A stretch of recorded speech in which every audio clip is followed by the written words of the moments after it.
Welcome to Real Talk with Reggie D. I'm your host, Reggie D. On today's episode, I have Charles Day, better known as Chuck Day. He's overcome adversity, drug addiction, and walked in faith, and is the owner and CEO of Potter House Recovery in Cincinnati, Ohio. Welcome to the show, Chuck. Thank you. Thank you for having me. Thank you for inviting me out. I've been anticipating this moment all week. My Sir. pleasure. Yes, sir. Likewise, likewise. So, Chuck, tell us a little bit about you. Where did you grow up and your upbringing? Ooh, my upbringing was it was a family of five. So I had my mother, I had my father, I had my sister, and I had my brother, and I was the middle child. So a lot of people tell you that I was the black sheep of the family, but I would, often classify our family being the black sheep of the families in the neighborhood. Besides my dad, he ended up, pulling it together and doing a lot. But my upbringings were, lower class, poor, growing up in a trailer park. My mother, my father, they separated at the age of 8. My mom, she was an alcoholic. When they separated, she moved down the street and he got an apartment, and she lived in Section 8 housing her entire life. She never had a job. She never had a driver's license. Ever since I could remember, she had some form of alcohol beverage in her hand, whether it was a beer or some type of liquor. And when I was 8, her and my dad, they were fighting over the fact that she couldn't quit. He sold drugs. He ended up stop selling drugs because he realized he had to be the responsible one for the family. And she would cheat on him, bringing multiple guys. And one time I even seen her have a boyfriend over, and my dad showed up from work and they got in a fist fight. He broke his wrist over over his face, and then threw this guy outside, out the front door. And the next day, that same guy came back, and my dad was at work again. So there was a point where my dad, wanted to be traditional, keep the family together, but there was only so much verbal abuse that he could take. Even like, physical abuse. She tried to stab me with a butter knife one time. And he ended up, having to make a decision.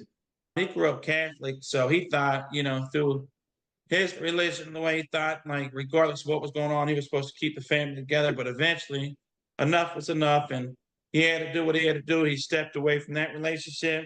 He got custody of me and my sister, and my brother was still there at my mother's house. He was the youngest one of all of us, and we didn't know why he didn't take him. And he was like, "Well, your mom's going to mess up." And he called it. He was able to predict the future. And he said, "It's just a matter of time before I get my son, your brother." And shortly after that, he got a phone call from the cops. And my mom was found in the trailer, passed out, beer cans all over the place. And that's when they said, "Will you take Tyler too?" And he ended up raising all three of us, ended up being in a position where he had to work late hours to be able to pay the bills, keep food on the table. And at that point, I was, thinking of ways where I could be of help in the family. So I got involved in the street life very young, selling drugs, doing drugs, hanging out with people that were commit crimes. I started, getting in trouble myself, in and out of 2020, which is juvenile jail. And I think I started selling crack cocaine right when I was like 12, 13. I remember vividly, I was selling marijuana, and then right shortly after, started selling crack cocaine. And I was back and forth from my mom's house and my dad's house. I was able to do that type of behavior with my mom. She bought drugs off of me. I sold drugs to my mom. Down the road, I sold drugs to my brother. I sold drugs to my sister and many other people in the community. And growing up around that, I almost thought it was normal. I didn't think too much of it. My dad used to frown on it big time, try to get me to do straight. And that's when I would just go hang out with my mom, and we would steal from one another.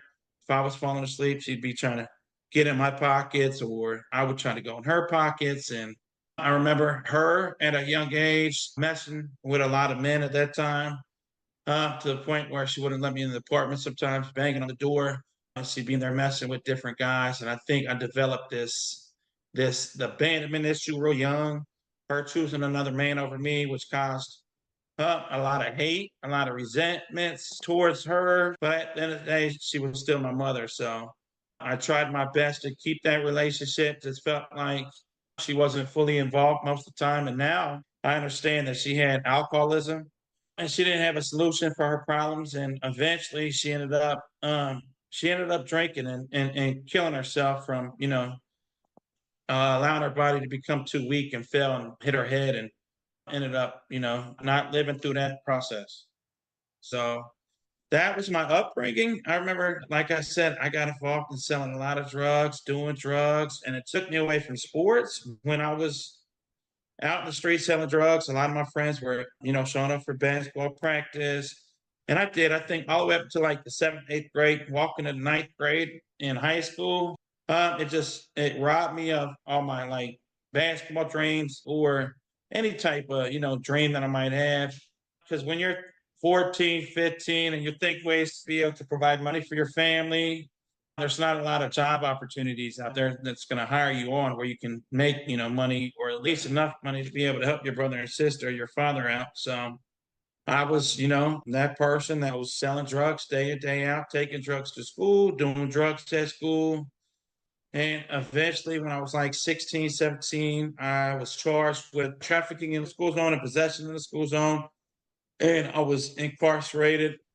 And my friend, he ended up getting incarcerated too. He was a adult at the time because I always hung out with older people. And we ended up, facing the consequences because of that. But I didn't learn my lesson. I got out and I did what I knew, right? How can someone do anything different, right? That's all they know. I think that's one thing I was missing a lot, like real mentorship growing up. My dad mentored me, and he would always drill stuff inside of my brain, best and good. But at some point, after hanging around with so many people that are involved in criminal activities, it became a way of life. So I was the first person to ever inject my sister with heroin, which I was resentful towards myself for doing that for a long time. And I was in and out treatment centers. Eventually, I realized, my drug dealing days were over because I became a drug addict. I became my best customer. All I did was use my own product. And through using my own product, I got heavily dependent on drugs to the point where I would withdraw coming off heroin. IV user by the time I was like 18, 19. My dad was fed up with the way I was living. So he ended up kicking me out of the house. And through that process, there was a drug deal gone bad. There was a group of people that tried to rob me. And I was in a position where someone pulled out a gun and he shot me in the knee. And I got up after that incident. I fought, right? We hit the ground, we wrestled. He had the gun in my hand, and I still wouldn't, give up, the drugs and the money that I had. Like that was all I had. And I was willing to lose my life over materialistic things because I wrapped my identity around money at that time. And I thought, that was the only thing that was really worth value back then. Now I realize, right, my life is worth more than any amount of money. Like I'd give my shirt off my back, whatever someone wanted, because I know I'm not willing to put my life at risk because I got family that depends on me today. So I went through that process, had to teach myself how to walk again. And there was another near death experience I had. There was someone that tried to rob me again, drug deal gone bad, and they pistol whipped me, I think 7 times in my ear. My ear was dangling, and I had multiple scars all over my head and in my eyes when they tried to, well, they didn't try. They actually accomplished, taking, the drugs that I had. And even through that, like through the midst of, I thought it was just a part of the game. I embraced that lifestyle. I embraced everything that came with it, the ups and the downs. When I thought I was up making money, when I was, almost killed due to the process of the people that I affiliated with, I never seen that it was a big problem. Like I thought that was just what I was going to do for the rest of my life, and I was okay with that. Wanted to become a big drug dealer one day, and I actually became the opposite. I became the bottom of the bottom junkie, so to say. So, and it served a purpose. Looking back, I started going in and out of treatment centers, and I was wanting to get help, but I just didn't know how to get help. Trying to get, completely absent from all drugs, and I just couldn't stop. I stopped using one drug and I pick up another and go back to my drug of choice, go a week without, and then right back on it, or incarcerated, get a few months, sober, and then get out or even use in there. I smuggled drugs into the county jail. I mean, dozens of times. Anytime I knew I was going to get incarcerated, I was prepared to take something with me 24/7. And it was, a vicious cycle that I lived for a long time. So, yeah. And then at some point, I was like, I want to do something with my life, but I just couldn't break away from them chains. I remember I got out of River City and I got out and I went to the local church and I prayed with the pastor and I asked for the strength to do something different. And I bawled my eyes in that church. But I knew in the back of my mind what I was going to do. I couldn't, stop. The drugs really had a hold on me. I would obsess when I was using them, when I stopped using them, when I was sleeping. Like that's all my day revolved around was getting and using and means to get one more. And towards the end, it's not even fun no more. When I first started using, like I actually kind of enjoyed it. But towards the end, it was just miserable. I was homeless, living in an abandoned house. Everyone cut me off. Family didn't want nothing to do with me. People that I've known majority of my life didn't want nothing to do with me. I didn't want anything to do with myself. So I remember being at the hospital one day and my brother was there and I stole a horse needle. It had 2 grams of heroin in it. Well, I stole it. I put 2 grams of heroin in it. I went home, injected it, and I tried to commit suicide. And at that point, I remember waking up on the floor and I remember hearing this still voice, and God was speaking to me. He said, I'm not going to let you die, but I'll let you continue to live in this miserable mindset. So at that point, um, that was more scary than actually dying. So I had a few attempts of getting sober, and I could never muster up the strength to do it. But then I started going in and out of these sober livings. It was like a house community living where they had to attend meetings, and I started, moving into those. And this last time that I went, I was in the streets, and this girl called me. She said, "What are you doing?" I said, "I'm trying to detox," and she let me come to her house, and I went through the initial withdrawals and I moved into a sober living. And for the first 30 days, it was just so hard just to get, 1 hour, 2 hours, 3 hours, 4 hours. But eventually, like I was sleeping normal again. I was able to digest some food. I wasn't throwing up. I was probably about 120 pounds lighter than what I am now. So, I mean, you could tell the difference. I got a little weight on me now. And like I knew there was a way out because I've seen other people do it, right? And I was able to actually see the glimpse of hope through people I knew. There wasn't too many that I grew up with, but I knew a few. And so while I'm at this sober living, they're feeding me. I didn't have nothing. I didn't have no financial help at that point, besides my dad coming through here and there, giving me $20 maybe for some food. But I was able to get about 30, 45 days, and I'm hitting these meetings and I'm attending, as many meetings as I can. I had sponsorships and I went on this path of making my life right. Clearing up the wreckage of my past. I started making amends, right? Financial amends and living amends. And after about a year, I started stabling out some.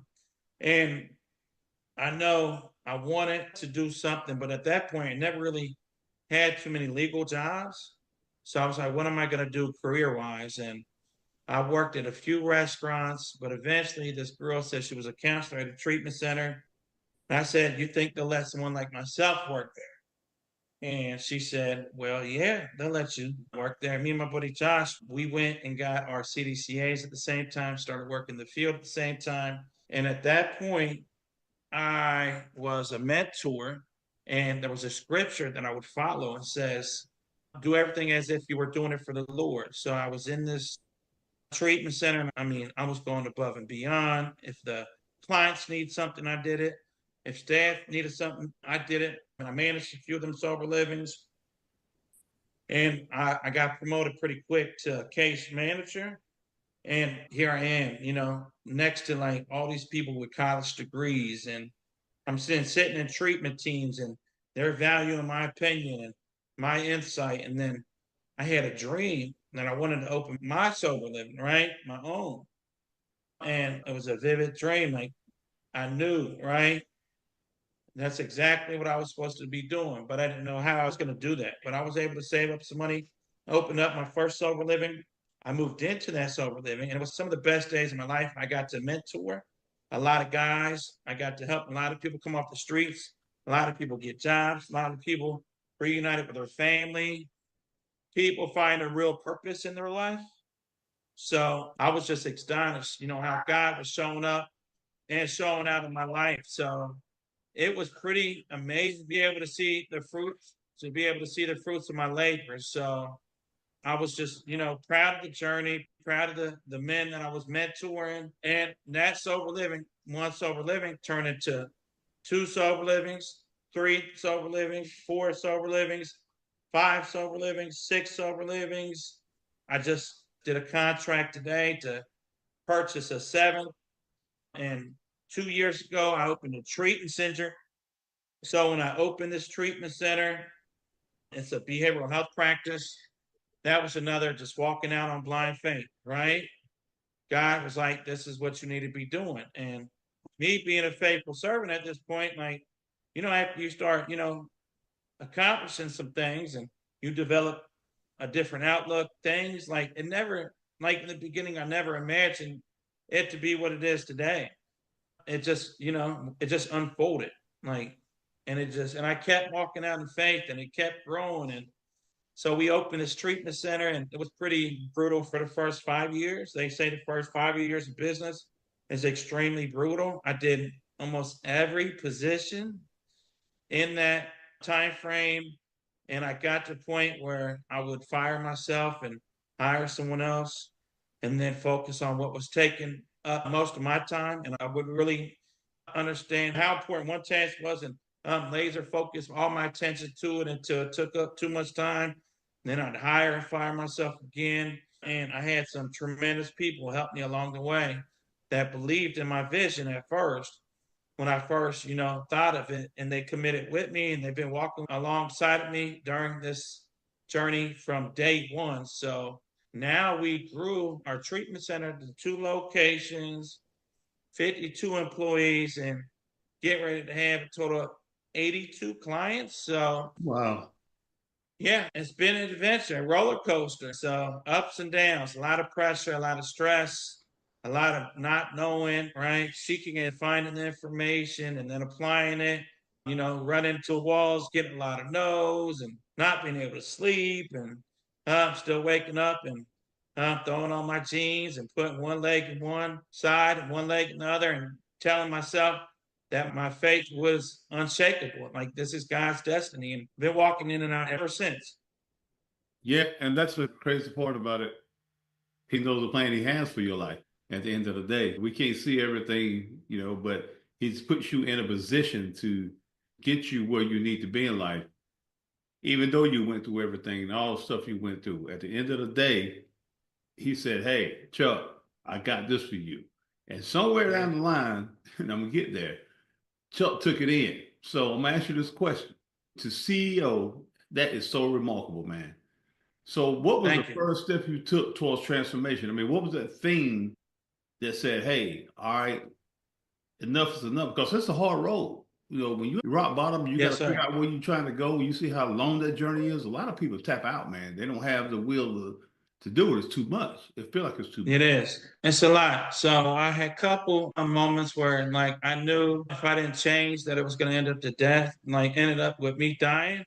I mean, the evidence was all around me and I was blindsided and I would kind of like fool myself and say it wasn't going to happen to me. I was different. But I knew that wasn't the truth. Deep down inside, I knew if all my friends were dying around me, family members were dying around me, people were going to prison for life, that was going to be my story. And I remember the pain got great enough. And my daughter, right? I lost custody of my daughter. Her mom died and by a truck driver. And I had to be honest, like it was hard, right? To not be a parent to her and choose drugs over day in, day out. And I knew that she was going to be fatherless growing up. And it was one of my greatest motivations. And I knew if I didn't pull it together, that I was going to end up dead. So when I had that God moment, and I knew God, but I didn't never really heard his voice vividly. And I was like, wow, there is a God. There's a God out there that's coming to meet me at my lowest. Then I'm willing to give him everything I got. And from that day on, I gave it everything I got. There was a lot of learning through the process. And I went through a lot of post-acute withdrawal. So for like the amount of benzodiazepines I took for the first 2 years, I had to work on repairing my brain. So I did a lot of reading, self-educating, a lot of time where I just focused on self-development to be able to build the person. I believe in chasing the person you want to become. You can really accomplish anything you want in life. And that was the groundbreaking news for me. When I can quit using drugs, the one thing I thought I'd never be able to quit, if I could quit doing that, I could do anything I want. Yes, sir. Absolutely. Absolutely. So, Chuck, was there moments where you really wanted to give up? There was moments, yeah. In active addiction that I wanted to give up. There was moments in my recovery I wanted to give up. There was early in my sobriety, I wanted to find a job that I liked, and I was working at this telemarketing place. No, it wasn't a telemarketing place. We went door to door selling electric, and I was the best salesperson for like the month, and I took 2 buses to get to that job. I was finally getting caught up with the bills I had, and I went, and it was a pyramid scandal. The whole office was cleared out, right? And they didn't have my check, and I was just furious. And I called my sponsor at the time, and he told me, he said, now, when you were stealing from people and they worked hard for their living, he said, it ain't no fun when the rabbits got the gun. He said, that's how they felt. And I was like, well, this ain't about no feeling. He was like, well, this is why we do what we do, so we don't have to cause harm to other people anymore. And I hung up the phone, like click. And I was mad. I thought there wasn't no hope for me. I didn't think it was going to work out, no matter how hard I worked towards it. But there's still voice inside, right? Authentic voice. A guy kept telling me, keep putting one foot in front of the other, and it's all going to work out. And that's exactly what I did. Yeah, that's remarkable, man. You got a remarkable story. It's crazy. So I'm just feeling this right now, and I want to just say it because I feel it. There's going to be some listener out here that's listening to what you're saying. What advice would you give a younger person that's, you know, dealing with drugs, trying to sell drugs or drug addiction and things like that? What kind of advice would you give them? The advice that I would give them is choose your friends wisely. I know it's kind of cliche, but you will become the people you hang around. So it's important that you get with someone that's got something that you want, something that you have dreamed of, something that you know you can achieve. And don't waste your time hanging around with the wrong people. Because if you hang around with 10 people that are doing wrong, eventually you're going to be doing wrong yourself. So that's probably one of the most important things that I've learned in this process. So now I'm at the stage in my life, like we were just talking about. Me and my fiance, we flew out to Las Vegas and we put ourselves around a group of entrepreneurs. Because who do I want to become? I want to become like them. So that's who I choose to spend my time with. And they said there's 3 buckets, right? You need 3 different groups of people to hang out with. One is people that you can help. So if you're a young kid, find someone you can mentor too. You ain't never too young to help someone out. Learn the meaning of service. And it makes you feel good internally versus trying to set someone up for a failure. And you'll learn like how important doing services at a young age, and then family and friends, you never know, right, when they're going to be gone. So make sure you keep them close to you. Spend time with them. My brother just committed suicide. He got out of the mental institution. And if I could go back and spend more time with him growing up, I would. And I realized I wasted a lot of my days chasing foolishness when I could have been spending more time with him. And then the third category is mentorship. So get with people that can educate me and teach me. Wow, I really like that. I really like that because I always feel like when you serve people and you have servanthood, that actually leads you to your real purpose. Somewhere, That's right. somehow, some way, Yeah, somehow, in your most humble moment, you'll see something about you that God wants from you. absolutely. Yeah, I believe in that 100%. Yes, sir. So you start your own behavioral health practice. Now, what's the most rewarding and challenging part of leading a company in this space? The most rewarding is to see clients, man, defeated, turning around and the light bulb come on. And I'm able to provide the same facilities that I was in where I was able to get help. So I'm giving back, tenfold, and I'm providing the similar or not, very, very close to being the same atmospheres where I was given, the hand up. Now we're giving the hand up. So that's really rewarding to me. And I believe it wholeheartedly that we need to remain client focused and not forget why we started this and not get distracted by, everything else that comes with it.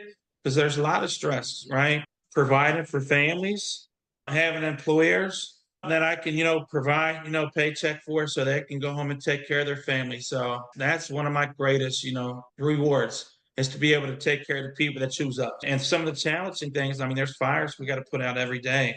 I mean, there's people that are ODing, right? And you got to have them uncomfortable conversations with their mom. And it's heartbreaking. You got to have employees that you got to let go, that you develop relationships with because they no longer align with the vision. So a lot of challenging decisions, tough calls, but I believe if you walk out in integrity, it's going to continue to work. And I think if you remember what the most important need is, and that's, providing an atmosphere of recovery so these individuals can come and work on their mental health, their skill building skills, and their underlying issues that you're going to be able to give them the key to unlock, doors that no man can shut. Yeah, you said something that was really important that I always live by. You said, remember why you started. Yes, If you sir. remember why you started, that will take you to where you need to go. Yeah, sometimes I get so like day to day operating, like it slips my mind, like why we open the doors in the very beginning, and then I got to reflect, like, and it gets me in a good mood when I take a second to meditate, reflect, and realize, right, this is what we're doing, and we're making an impact. So expect for the devil to throw some fire darts towards you, to try to prevent you. It's almost like you're at war sometimes because you're going through so much with so many different personalities, so many regulations, so many staff members needing this, needing that, so many maintenance calls. But then you get to see that one client with a smile on his face because he gets a visit with his mother that he ain't seen forever. And it's like, that's why. Yes, absolutely. Absolutely. Because it's very, very delicate, especially in what you do and your staff do. It's very delicate, how you need to handle certain situations with people because I've learned and I've seen it that you can do one thing kind of off and it'll set them off in a whole nother direction. Yeah, They'll never recover. And you feel like, man, it wasn't that bad, but you just, but they just take it and then you can lose them you at the end can. of the day. Yeah, it takes a certain type of skill. Yes.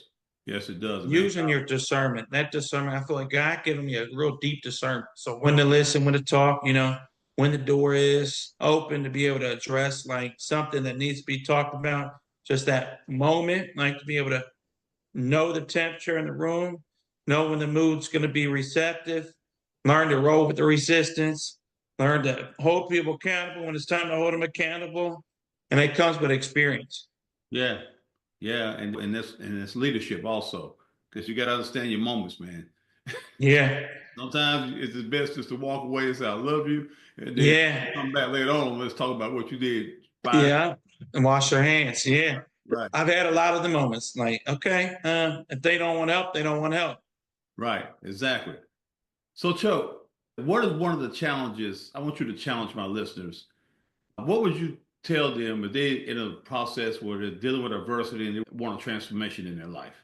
Okay, if they feel like their back's up against the wall and they're wanting a transformation in life and they're wondering what the next best step to be able to execute that, to be able to overcome their adversity, I would say go within. I think all the real battles are won inside. So if you're able to really dig deep inside, everything that you need is within, everything that you ever, thought was, outside of you, it's all internally inside of you. So go deep into prayer if you pray. If not, develop a belief in oneself. I have a quote, right? And it says, there was a time in my life where no one believed in me, but I believed in myself. And that was the only belief system that truly mattered at the time. So believing in yourself is the ultimate kicker. That's going to really, if you believe in yourself, that's halfway there. I believe hard work beats talent every time when talent don't work. Yes, well said. Well said. I really like that. So, lastly, where can people connect with you or learn more about your work? They can go on www.potterhousetreatment.com and they can, see our website. They can see, all the services that we provide. If anyone needs help, if they need treatment, they can call the number, the intake line, and we can get them scheduled to come. If they're looking for employment and they live in Cincinnati or Ohio, they can put in a resume there.